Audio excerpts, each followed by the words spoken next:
Well, good afternoon, everyone. And here's the regular public affairs update, documenting the slide of the United Kingdom into gradual totalitarianism. And here we have the draft online safety bill, which is a significant contribution towards that endeavour. So the draft online safety bill was published in May, on the 12th of May this month. And it follows on from the so-called online harms strategy that was a white paper created in April 2019 under the Theresa May government, which set out a strategy for very broadly based regulation of online content by Ofcom, for both illegal and harmful content, that's so-called legal but harmful content. The government then changed, and Boris Johnson took over, and then published two responses to a consultation exercise that they conducted, a single consultation. First, a preliminary response in February, and then a final response in December 2020.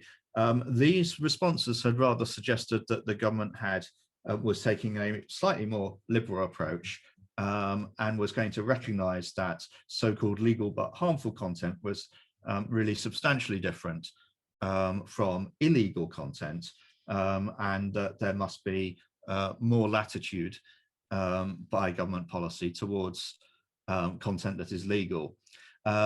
We now have a bill, a draft bill.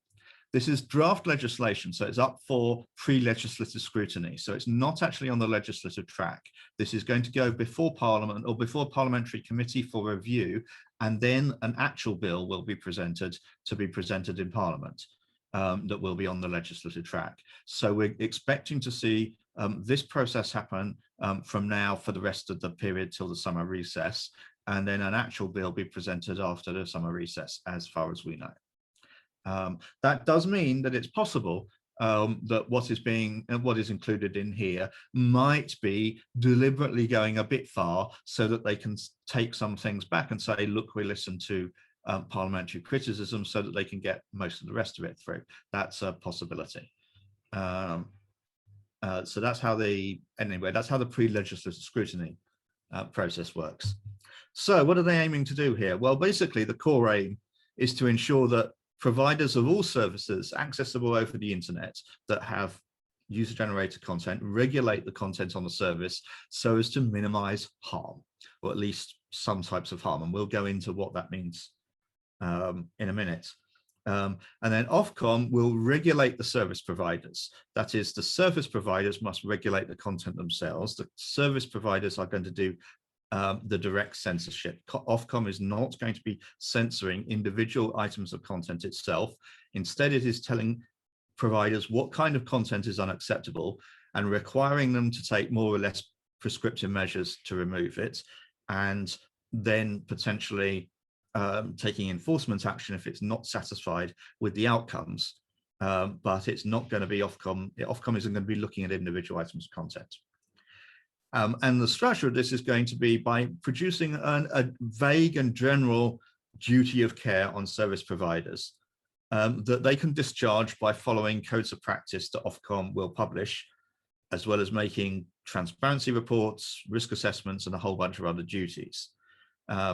What that means is that the code of practices will be developed by Ofcom. It won't be set out in the law itself, and can be changed flexibly over time by Ofcom as they decide to adapt to what they consider to be changing circumstances or changing policy, and essentially gradually raise the bar for service providers so that they have to do more or act more effectively.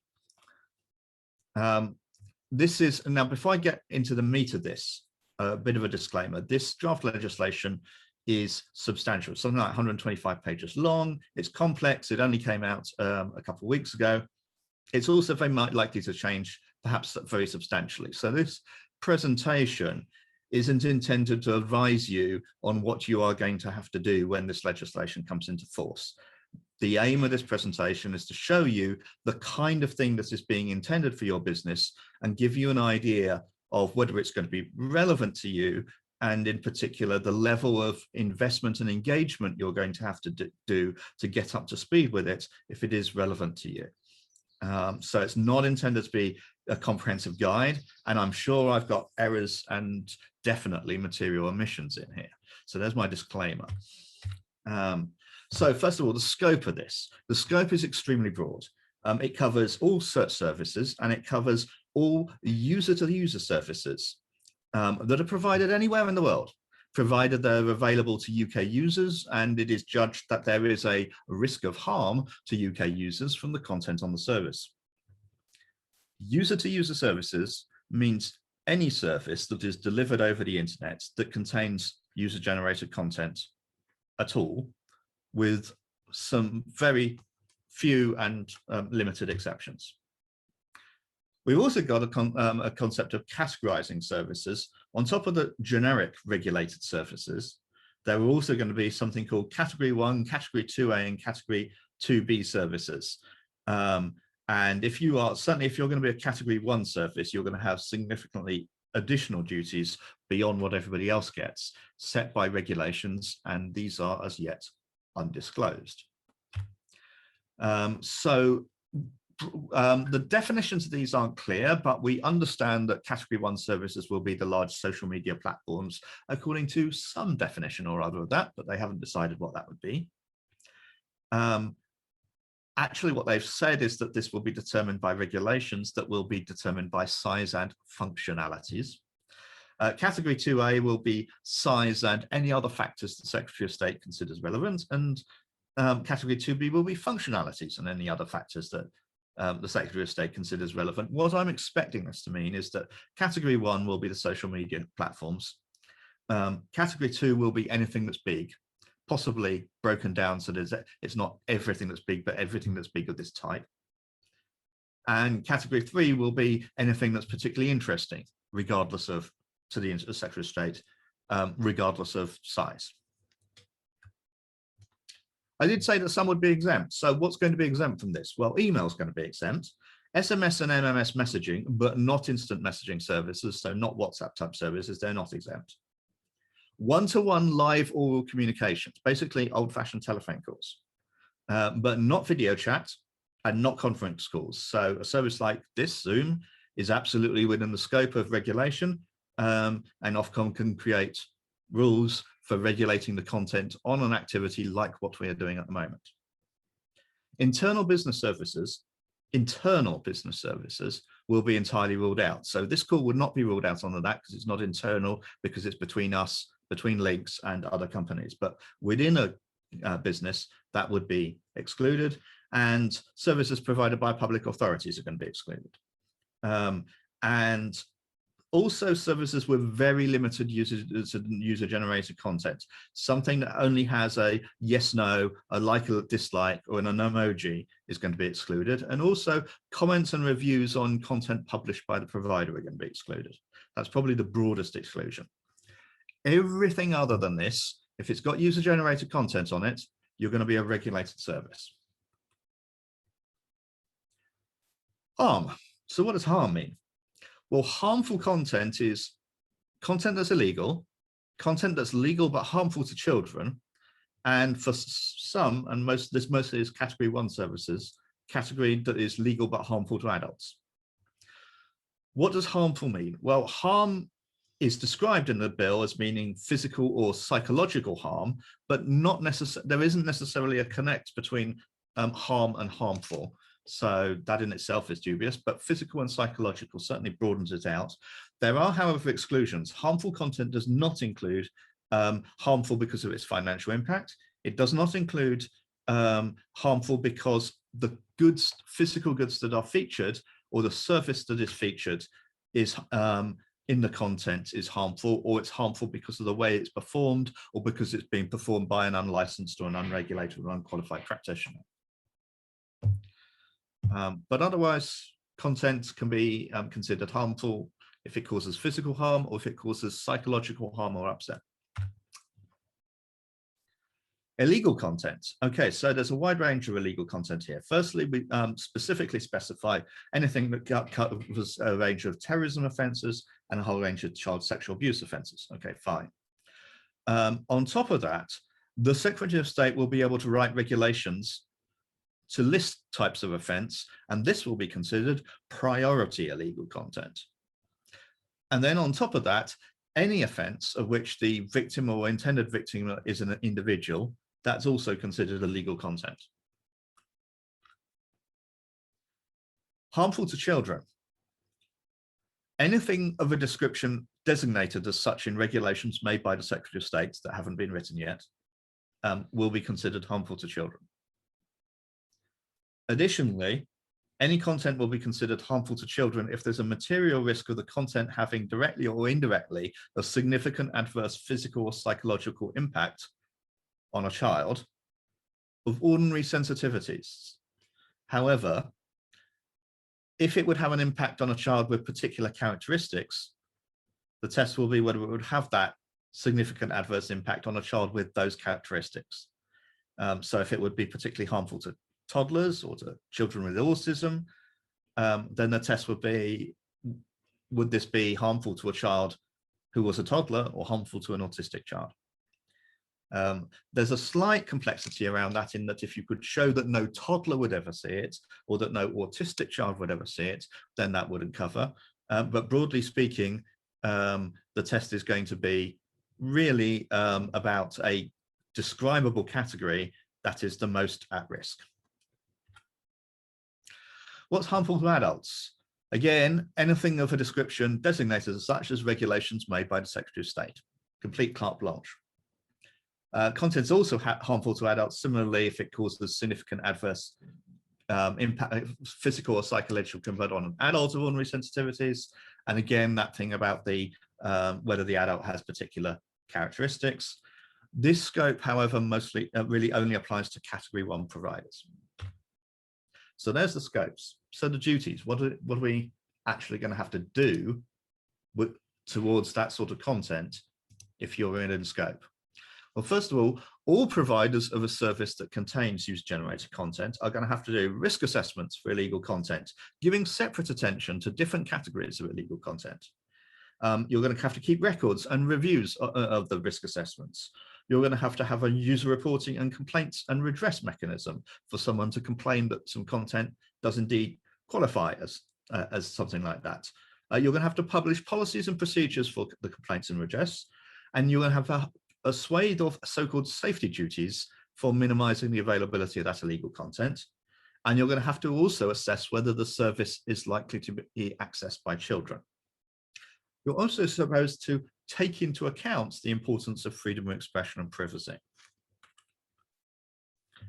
I said that you're going to have to assess whether it's likely to be assessed by children. So on what grounds? You're going to have to conduct a specific risk assessment, everyone must, to determine whether your service is likely to be accessed by children and keep written records of that. There are provisions that limit the grounds you can have for assessing your service is not going to be assessed by children.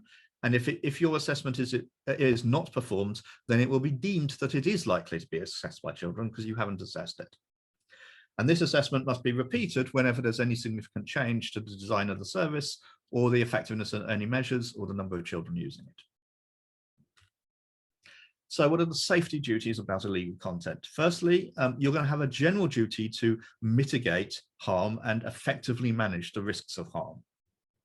You're going to have a duty to operate systems and processes that minimize the presence of priority illegal content, the length of time that priority illegal content is present, and the dissemination of priority illegal content. This priority illegal content, remember, is the types of illegal content that the Secretary of State has singled out as a priority.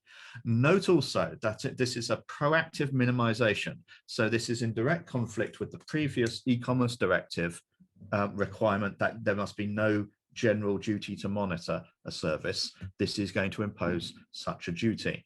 And it is noted in the notes that accompany the draft bill that this is an opportunity of Brexit to depart from the European law by imposing a law that could not otherwise be imposed under European law. There is going to be a duty to swiftly remove any such content when you're alerted to it.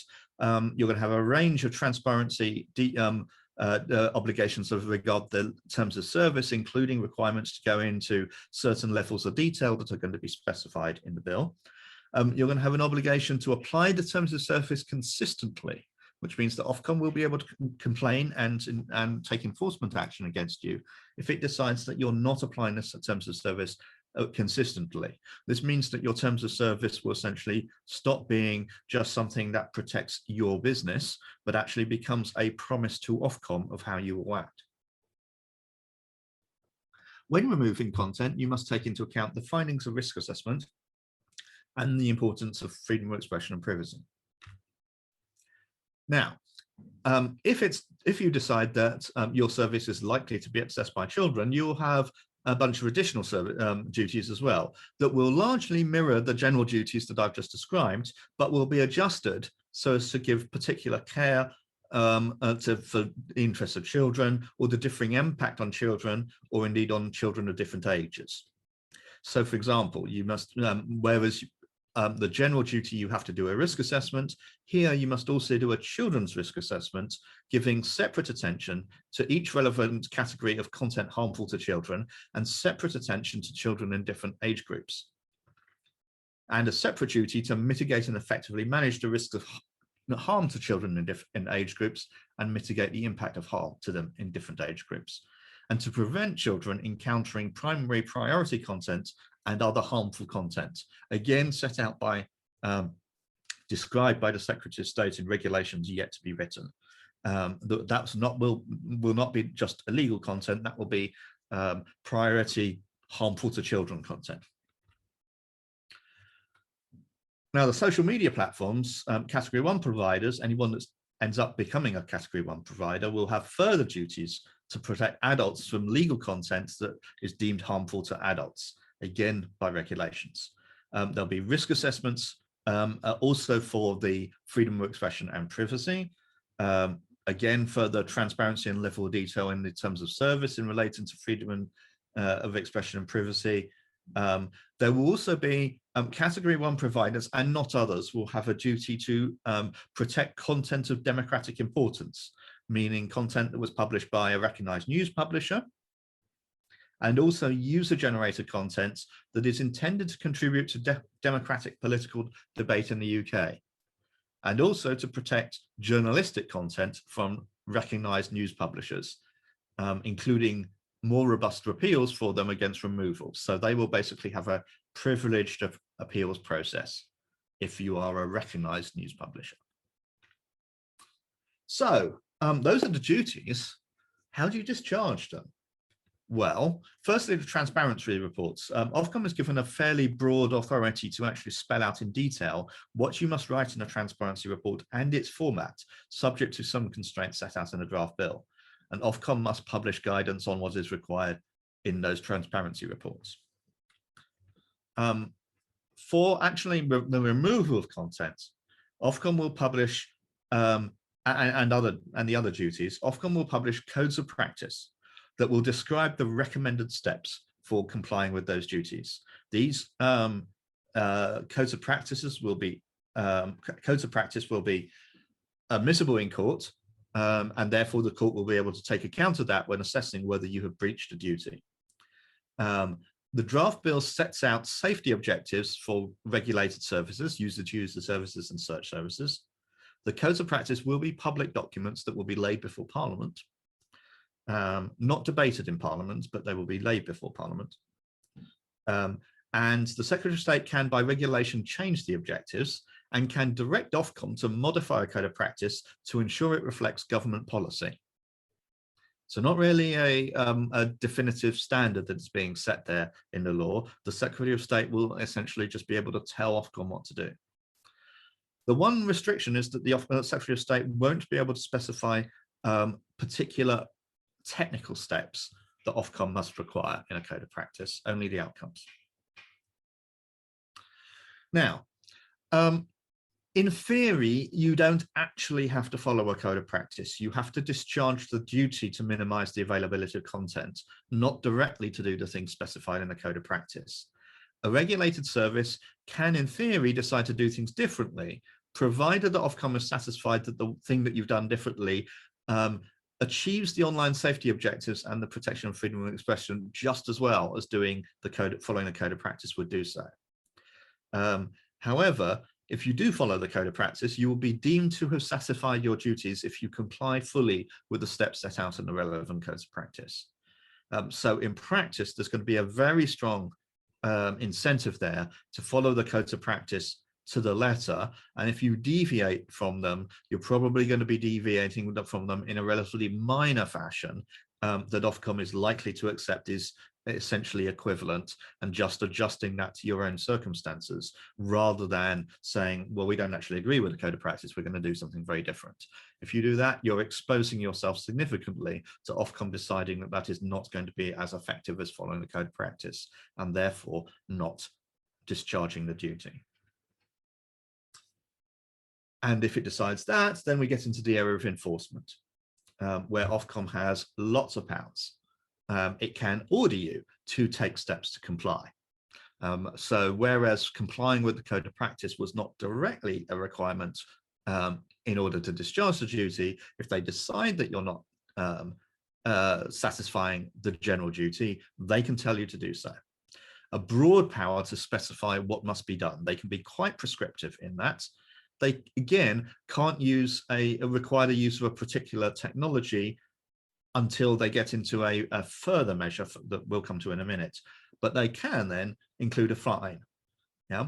So and the first step, they offer you that notice on a provisional basis, and that gives you the opportunity to make representations to Ofcom. And then they give you a confirmation decision if it's satisfied that you're still failing to comply with the notified requirement, and that would impose the fine and indeed the duty to follow these steps that are specified. Beyond that, there is a use of technology notice. So if you are failing to comply with the safety duty for illegal content, specifically regarding child sexual abuse material or terrorism content, based on persistent presence and the prevalence of that content, so they must show that there actually is that content on your service, they can then give you first the use of technology warning notice and subsequently a use of technology notice. And that tells you to use a particular accredited technology, accredited by Ofcom, to identify and remove contents that of that nature. Or if you're already using such an accredited technology, to tell you to change the way in which you're using it and to use it exactly as they tell you to. And that notice will last for 36 months. They then got a whole range of enforcement powers. They can require a skilled person to assess what you're doing and to investigate and essentially audit you. There's a range of information disclosure requirements that they can impose on you to force you to disclose what it is that you're doing or not doing. Ofcom has direct investigative powers. It also has a power to require you to submit to an interview, so they can say, we want to interview a particular member of staff, or we want to interview the member of staff who is responsible for X, and then they will be required to testify and to testify against your company.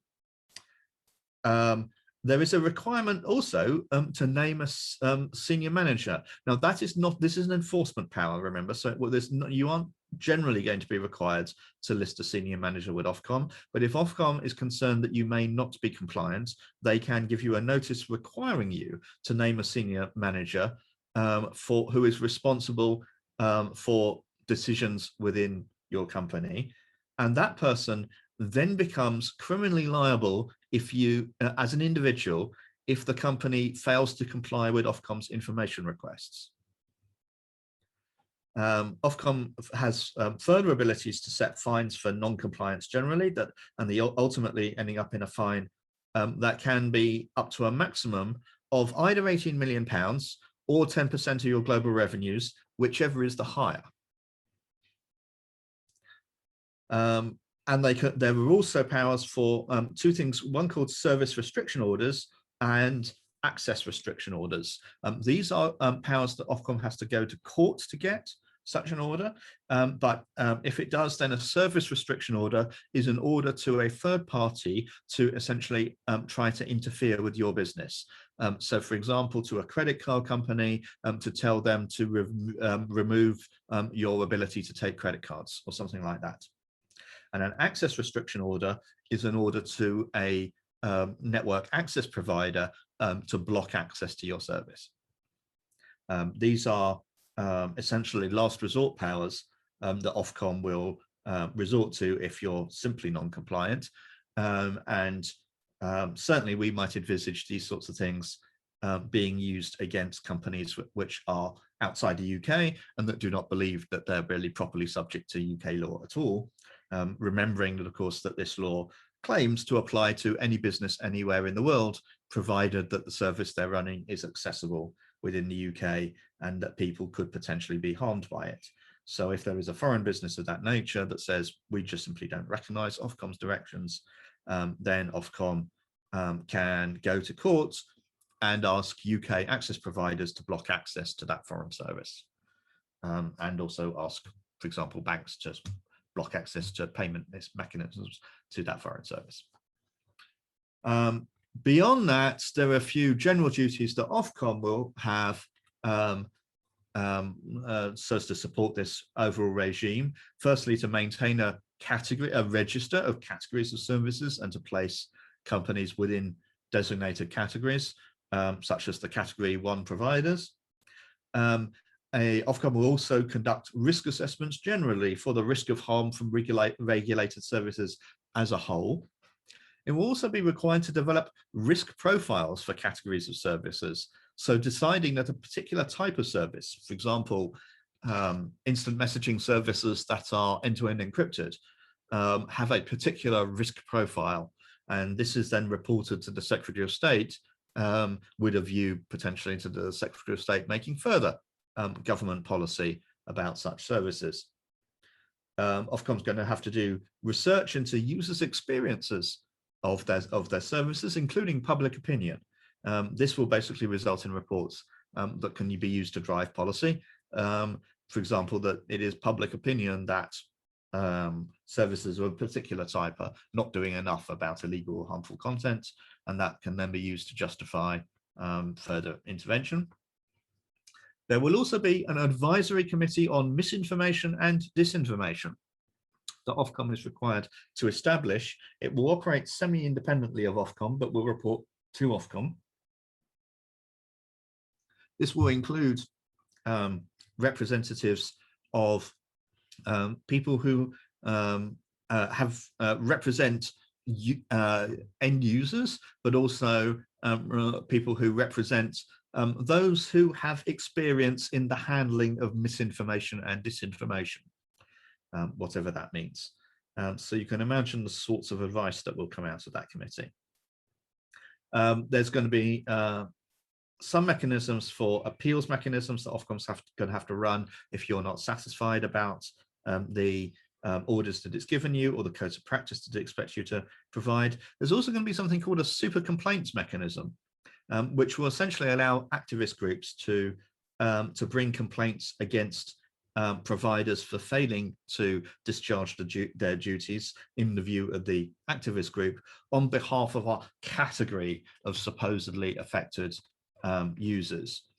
And that essentially will work sort of similarly to a user saying, you've got some illegal or you've got some harmful content here, we want you to take it down. But instead, as a sort of mass aggregated version of that, where they don't actually have to have individual cases, but just are able to say that you're not acting, that here is a general sort of trend that shows that you're not acting sufficiently diligently. Ofcom will publish some, so when you write some transparency reports on your activities, you write them to Ofcom.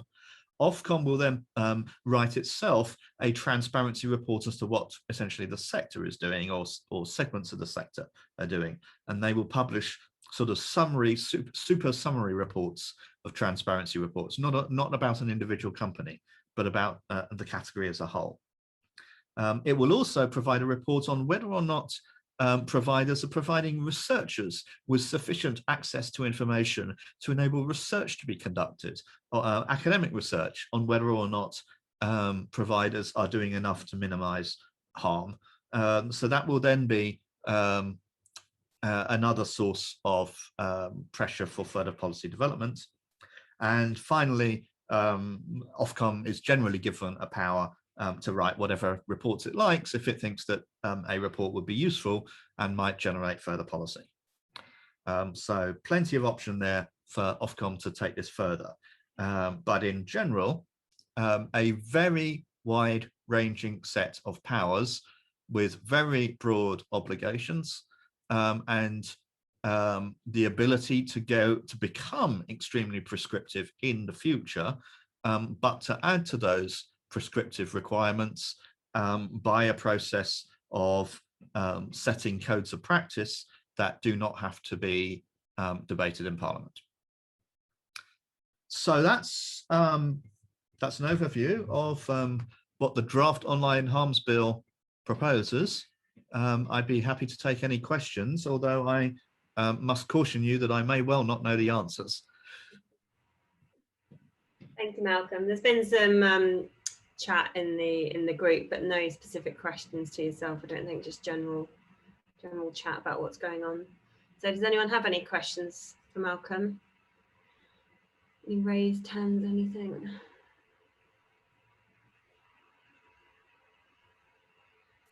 Okay. Great, thank you very much then, Malcolm. I will address actually one point that was I see in the chat here. Though if I understood Malcolm correctly, this quote-unquote totalitarianism is only possible since we left and I assume he meant the European Union. That's not actually right. There is one provision in there that will require technical pre-moderation. That is only possible since we left the European Union, but that's only one of the many measures that I described in there. But the other general duties that are required in there, all of which were proposed back, essentially reflect what was proposed under the May government, back when it was the intention of the May government that the UK would still essentially follow European Union law. Yes, in one specific area and a very important area, it has got worse because we no longer have the protection of a particular provision of European Union law, but most of the elements of this were coming anyway.